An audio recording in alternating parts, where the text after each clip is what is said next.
This announcement made at the Huawei Developer Conference yesterday is a pretty significant milestone for the company 1 year on since it released its own operating system called HarmonyOS. Now, the backstory to this is very important because last year Huawei was put on that US entity list, a blacklist which essentially cut it off from Google's Android operating system. It was forced to release some flagship smartphones without Google's operating system on it, and that's really hurt its standing and market share in some of its international markets as well. Now it's confirming that it will finally bring HarmonyOS to its own smartphone devices next year in the hope of regaining some of that share and helping it survive essentially in the smartphone market abroad. Some of the other interesting announcements around this, however, was the fact that it said it was opening up HarmonyOS to third-party hardware makers, even rival smartphone makers, rival smartwatch makers, and other rival device makers as well, which is quite a big move. It's kind of positioning itself almost as the Android, the Google Android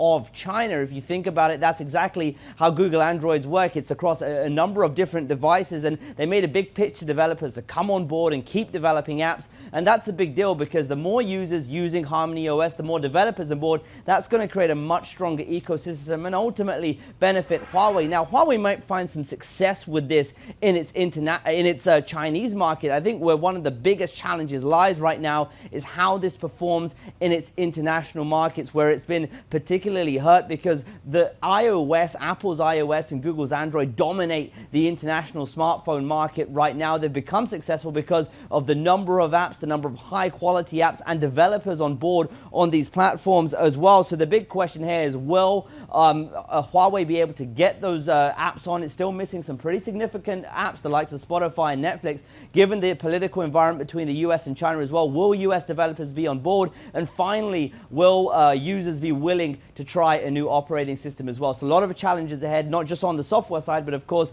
a deadline coming up that might mean Huawei might not be able to have access to chips as well. Tanveer, back to you. Yeah, and all those questions really, take us to the point on what do we know about HarmonyOS as of now, its technology, Arjun, and how well can it compete with the well-entrenched Google Android on quality and scale?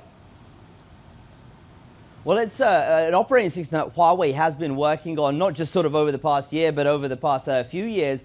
The way they've pitched this is a single operating system that could work across devices, from smartphones all the way to refrigerators and cars as well. And they're saying to developers, well, you only need to develop one app and it will work across all these devices. That's the way they're trying to pitch this right now. So that's what we know about what Huawei is trying to bring to the market versus, say, the likes of iOS and Google. That's their pitch to developers. I mean, it's hard to tell right now how this will perform, given the fact we haven't seen it on any particular sort of significant devices yet, the likes of smartphones right now. But they're certainly making a big case for developers to go on board. If they can get the developers on board, if they can get the high-profile apps right now, that will certainly help them on their road to success.